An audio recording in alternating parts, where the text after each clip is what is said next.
Bonjour à tous, bienvenue à ce JLF. Jésus l'a fait, Jésus le fait pour moi. Je bénis Dieu pour ce jour merveilleux qui nous donne de vivre. On s'est levé ce matin en bonne santé. Il est présent parmi nous, il est vivant et nous lui rendons toute la gloire. Nous accueillons aujourd'hui une sœur et je vais la laisser se présenter. Bonjour, moi c'est Camille, j'ai 20 ans, je viens de Châteauroux, voilà. Bienvenue à toi. Merci. Tu es ici, comme l'émission l'indique, pour nous partager un témoignage à la gloire de Jésus-Christ. Tu vas nous expliquer d'abord qui tu étais, Oui. comment Dieu a agi dans ta vie, qui il est pour toi aujourd'hui et comment tu marches au quotidien avec lui. Je te laisse la parole et que Dieu te bénisse. Merci beaucoup. Alors tout d'abord, j'ai grandi dans une famille qui était très déséquilibrée, avec des parents qui ne se respectaient pas, qui se disputaient tout le temps. Ça a été jusqu'à des bagarres, voilà, ça a été parfois dans des extrêmes assez compliqués pour une petite fille vraiment âgée de 4 ans et demi, 5 ans. Voilà, mes parents se sont séparés assez jeunes. Pour ma part, j'avais 8 ans. Donc voilà, pour mettre un petit peu de contexte. Mon père était un père alcoolique, violent, irresponsable. J'ai vécu beaucoup de violences psychologiques et physiques avec lui. Donc c'était assez compliqué. J'ai eu beaucoup aussi de... J'ai eu beaucoup de responsabilités sur mes épaules parce que j'étais la plus grande. Et j'ai une petite sœur et j'étais tout le temps en fait responsable de ma petite sœur parce que souvent en fait il s'absentait pour aller travailler ou autre. Donc j'étais très souvent en fait vouée à moi-même. Donc voilà. Je perds mes mots. Ok. Et ma mère, au contraire, c'était plus, elle était beaucoup plus responsable. Donc les choses étaient un petit peu plus carrées, donc tout l'inverse de mon père. Donc c'était vraiment deux univers différents quand on venait, quand on allait chez mon père et où j'allais chez ma mère. Enfin voilà, c'était vraiment deux univers très différents. Néanmoins, j'ai plus souffert en fait de l'absence de mon père, puisqu'il a très souvent il a très souvent été absent finalement. Donc on a grandi vraiment dans cet environnement assez compliqué. Pour parler de moi-même, j'ai été très souvent rejetée. On se moquait de moi à l'école. Ça a commencé en maternelle assez jeune parce que j'étais différente, parce que j'étais garçon manqué, je jouais avec des garçons, je me bagarrais, etc. Donc voilà. J'étais un petit peu différente jusqu'à que je fasse vraiment la rencontre en primaire de ma meilleure amie. Donc là, en fait, j'étais vraiment bien avec elle. J'étais bien, je pouvais être moi-même, en fait. Je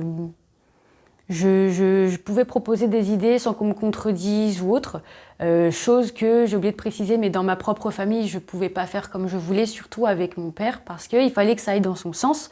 C'était des choses par intérêt, il fallait que je fasse attention et à ce que je fasse et à ce que je dise, parce que sinon il pouvait soit me taper, soit il m'ignorait, il faisait comme si je n'existais pas.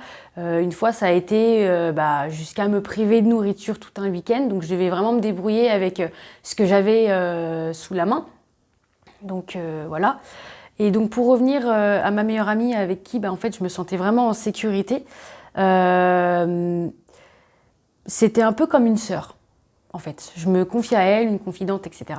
Et puis un jour, elle a arrêté de venir à l'école et je me suis retrouvée toute seule parce que j'étais très souvent du coup isolée, comme je l'ai dit.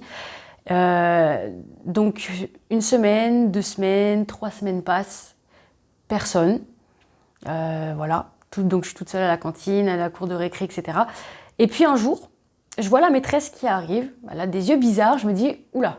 on dirait qu'elle n'avait pas dormi ou qu'elle avait énormément pleuré. Et en fait, ça s'est confirmé parce que les gens qui s'occupaient de ma meilleure amie, parce qu'elle était dans un foyer, nous ont annoncé son décès. Elle est décédée en fait d'un problème de cœur. Et elle n'a pas du tout survécu du coup, au transfert d'un hôpital à un autre parce qu'elle était trop fragile, trop faible. Donc voilà, donc ça a été quand même une culpabilité à l'époque pour moi parce que je me suis dit, mais j'ai joué avec elle et j'ai pas vu qu'elle allait pas bien. Donc ça a été une culpabilité et un gros, vraiment un moment de ma vie où ça a été vraiment très compliqué parce qu'à partir de ce jour-là, en fait, je me suis sentie en fait très isolée, mais aussi j'ai plus du tout été moi-même, c'est-à-dire que j'ai pas cherché à essayer de développer d'autres amitiés comme avec elle.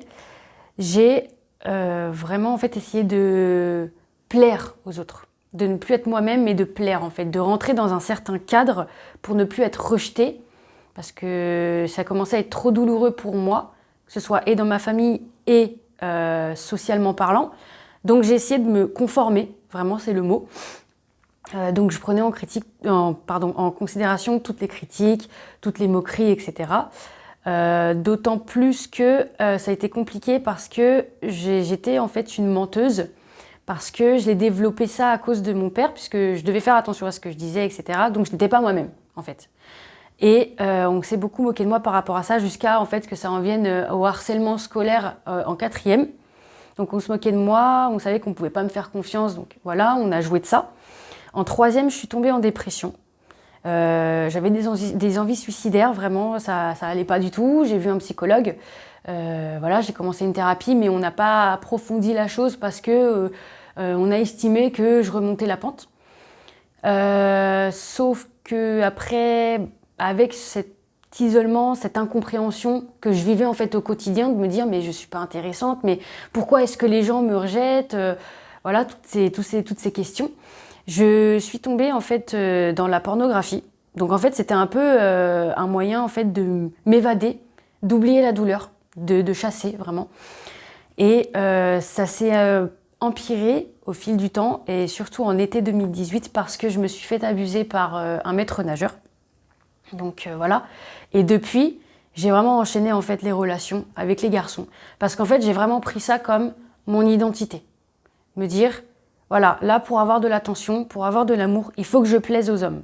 Donc j'ai vraiment enchaîné, j'ai séduit, j'ai donné mon corps. Voilà, tout simplement, j'ai donné mon corps au premier venu, si je puis dire. Donc ça a été comme ça jusqu'à mes 16 ans, parce qu'au lycée, je rencontre une fille chrétienne, elle me parle de Jésus. Donc je suis ouverte à la discussion, et puis elle m'invite à l'église. Donc j'y vais, je commence à être touchée, je commence à parler de Jésus, en tout cas à ma mère et à ma sœur, donc elles sont quand même assez fermées au début. Et du coup, je commence un cheminement, un petit peu. Je donne pas forcément ma vie à Jésus, mais je commence un cheminement, je commence à être touchée par son amour. Ça va pas durer, parce que je vais déménager sur Tours, avec ma mère et ma sœur du coup, parce que ma mère a repris un commerce là-bas. Mais j'approche de mes 18 ans, et je veux prendre mon indépendance. Donc je commence à travailler en tant que serveuse. Donc les services sont très lourds, très longs, très fatigants. Donc j'arrête tout simplement d'aller à l'église, surtout que je ne connais personne parce que je suis complètement dépaysée, parce que c'est Tours, c'est pas Châteauroux. Donc voilà, j'arrête de suivre Jésus. Et aussi entre-temps, j'ai dû aussi arrêter mon travail de serveuse parce que j'apprends que je suis enceinte. Donc quand j'apprends que je suis enceinte, j'ai le premier réflexe, c'est je ne peux pas garder le bébé. J'ai 18 ans, je suis beaucoup trop jeune pour être maman, je n'ai pas envie d'être maman. Et puis j'ai pas d'argent, je vis chez ma maman, je peux pas en fait, je peux pas avoir un enfant, donc je pense à l'avortement. Sachant que j'ai pas de ventre, je me dis j'ai encore le temps, je peux avorter, voilà. Je vais à une échographie, on m'annonce que je suis à 5 mois de grossesse. 5 mois. Et là, ça a été vraiment la douche froide, c'est qu'est-ce que je vais dire à ma mère? Qu'est-ce que je vais dire? Qu'est-ce que ma famille va penser de moi? Qu'est-ce qu'on va penser de moi en fait? Et je me rends compte que j'ai que 4 mois en fait pour préparer l'arrivée de mon enfant. Et au début, en fait, j'ai vraiment voulu accoucher sous X, donc sous l'anonymat, voilà, ne pas garder l'enfant, la faire adopter. Sauf que après, je suis un peu sollicitée par ma mère et le père biologique de ma fille pour la garder. Donc, je décide de la garder. Vient le jour de l'accouchement où en fait je frôle la mort. Donc hémorragie postpartum, je perds 1,4 litre de sang, séparation avec ma fille. Donc je venais à peine de me l'approprier, on va dire, au moment où on me la met sur moi, où je vis vraiment le pot à pot, où c'était vraiment assez puissant pour moi. En fait, directement après, on a dû me séparer d'elle parce que je frôle la mort, vraiment. Donc là, le lien coupé une deuxième fois. Donc je reviens 2 jours après dans la chambre, sauf que pour moi, c'est pas ma fille, c'est pas mon bébé, c'est un bébé. Et à partir de là, en fait, j'ai vraiment été comme un robot où je me suis tout simplement occupée de ma fille, les besoins primaires, nourriture, changer, la mettre au lit, voilà. Il n'y avait pas forcément d'amour. Donc à partir de ce moment-là, j'ai vraiment détesté Dieu, en fait, parce que je me suis dit, si Dieu il m'aimait, il n'aurait pas permis que je tombe enceinte. Il n'aurait pas permis que mon accouchement et ma grossesse soient si catastrophiques. Et je voulais vraiment plus entendre parler de Dieu. Donc à ce moment-là, j'étais vraiment fermée et je suis vraiment restée dans cette colère.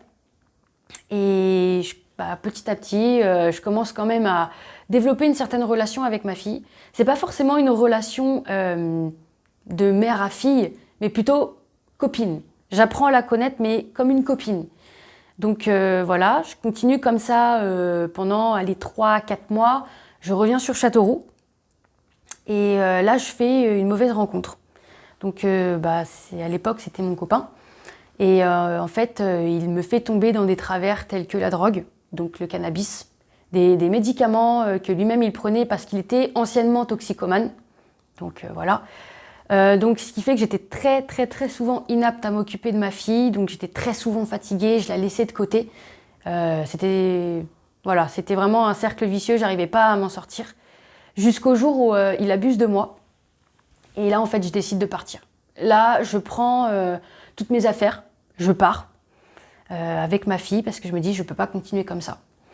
Voilà. Et je me rappelle aussi à ce moment-là, j'avais crié à Dieu. Il s'était quand même passé quelque chose parce que j'étais vraiment dans de la dépendance affective, puisqu'en fait, je recherchais forcément l'amour, puisque je n'en avais pas eu en fait par rapport à mon père. En fait, enfin, mon père m'en avait pas donné comme il aurait dû m'en donner. Donc, je cherchais l'amour au travers des garçons, notamment mon copain.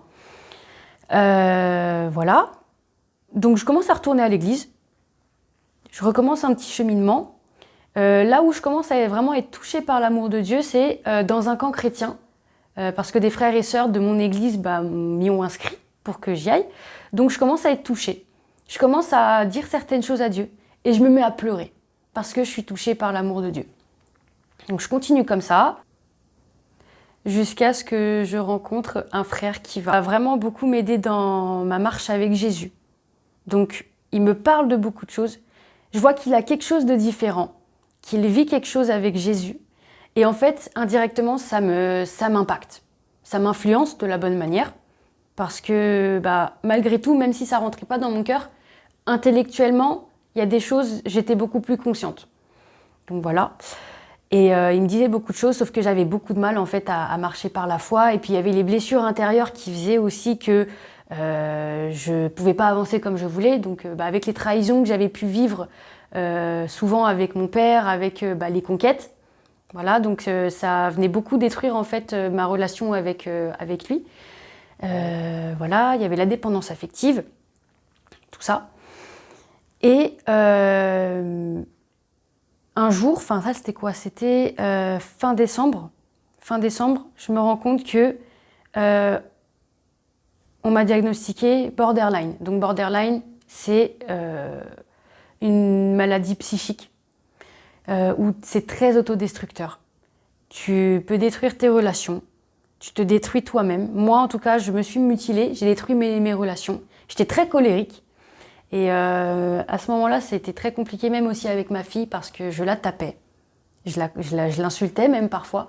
Je rentrais dans des crises de colère, mais incontrôlables, vraiment. Voilà, c'était très compliqué.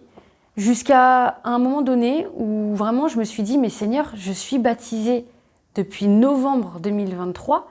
Là, on me diagnostique borderline. Qu'est-ce que tu fais? Pourquoi est-ce que ça m'arrive? Enfin, je comprends pas. Je suis vraiment dans l'incompréhension. Jusqu'à que, là, j'arrive vraiment au séminaire de Réellement Libre. Et là, mais explosion d'amour. Je ressens ce que ce que l'amour véritable veut dire. Je ressens.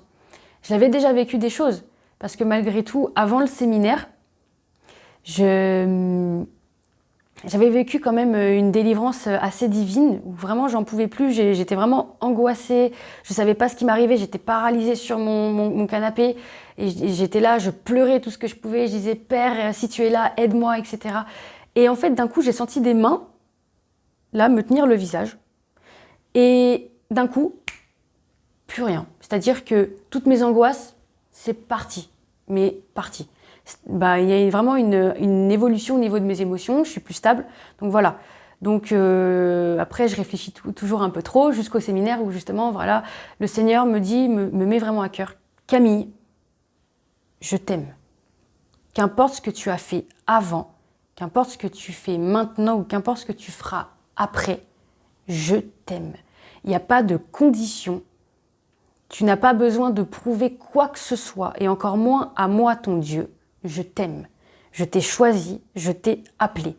Et ça, quand c'est vraiment devenu réel dans ma vie, je sais pas trop comment l'expliquer parce qu'il faut le vivre aussi, mais tu ressens en fait cette paix, cet amour qui vraiment t'environne et tu te rends compte que tu as juste besoin de Jésus. Et depuis, il y a beaucoup de choses qui se sont améliorées, notamment je sais que je prenais des traitements par rapport au borderline et que pour me calmer, je prenais du Xanax. J'avais besoin tout le temps de Xanax. Et en fait, quand Dieu il est arrivé, j'en ai plus pris. Actuellement, je suis en période de sevrage, hein, j'en prends plus du tout. Je n'ai pas besoin de prendre d'antidépresseurs alors qu'on m'avait dit que je vivrais toute ma vie avec ça, qu'il fallait que j'apprenne à vivre avec cette maladie psychique. Aujourd'hui, j'en suis là, je ne prends rien, je suis heureuse, je suis stable. Et ça va beaucoup mieux parce que j'ai aussi pu relâcher pendant ce séminaire la culpabilité que j'avais envers ma fille, le fait que j'ai voulu me débarrasser d'elle, le fait que je la tapais, le fait que je la condamnais. Et en fait, ça a vraiment été quelque chose de très libérateur, même le fait de pardonner à mes parents, parce que mes parents n'ont pas non plus été tout le temps à la hauteur, bien qu'ils ont fait avec ce qu'ils avaient, surtout ma mère forcément, mais mon père aussi l'a fait avec ce qu'il avait parce que lui-même, en fait, il a eu un contexte très compliqué dans sa famille qui a fait qu'il n'a pas pu être un papa comme il aurait dû l'être. Donc, j'ai su pardonner aussi le papa de ma fille qui a été absent, même si ça a été très compliqué parce qu'il a dit au début qu'il serait là pour moi, qu'il serait là pour la petite. Et j'ai su lui pardonner parce que ça a été aussi compliqué pour lui.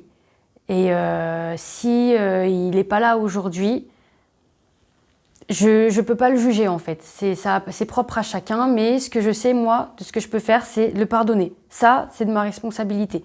Ça m'enlève un poids. Donc voilà. Aujourd'hui, je peux dire tout simplement que je suis épanouie, tout simplement. Je suis jeune maman de 20 ans, avec une petite d'1 an et demi. Voilà, Dieu a des projets pour moi. Et tout ce que je peux dire, c'est que si je peux encourager vraiment quelqu'un, c'est accroche-toi à Jésus, réellement. Et ne pense pas que tu aies besoin, en fait, de prouver quoi que ce soit à qui que ce soit, en fait. Parce que Dieu t'aime. Tel que tu es, il te connaît mieux que toi-même. Et voilà, t'as pas besoin, en fait, de chercher une identité dans telle ou telle chose. Moi, j'ai essayé de chercher mon identité dans la sexualité. J'ai essayé aussi de me trouver des amis dans la drogue, parce que forcément c'était le lien d'amitié, parce que on savait ce que c'était que la drogue, on savait ce que ça nous faisait, les douleurs de la vie, etc. Bref, t'as pas besoin de tout ça. Tout ce que t'as besoin, c'est de Dieu. Dieu, il dit que t'es une créature merveilleuse. Dieu, il te dit que t'es la prunelle de ses yeux, que tu as de la valeur.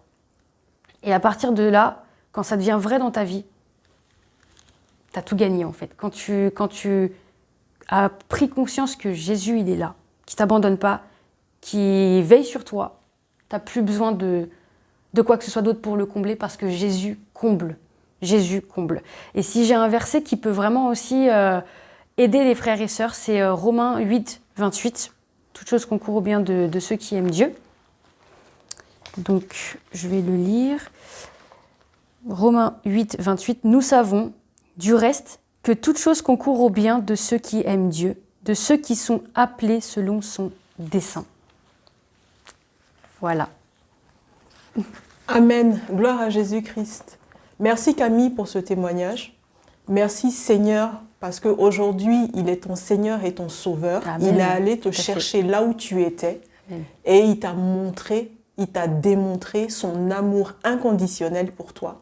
Tout à fait. Je prie que ce soit le partage de quelqu'un qui nous a écoutés aujourd'hui, qui puisse juste ressentir et revêtir ce manteau d'amour que Christ a pour nous.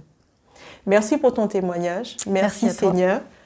On se dit que la miséricorde et la paix soient multipliées dans nos vies. À bientôt pour un prochain JLF. Demeurez bénis. Alléluia! Le châtiment qui nous donne la paix est tombé sur toi, Jésus. Mais c'est par tes meurtrissures que nous sommes guéris. Quand les épreuves m'accablent, je pourrais t'oublier. Mais je choisis de prier.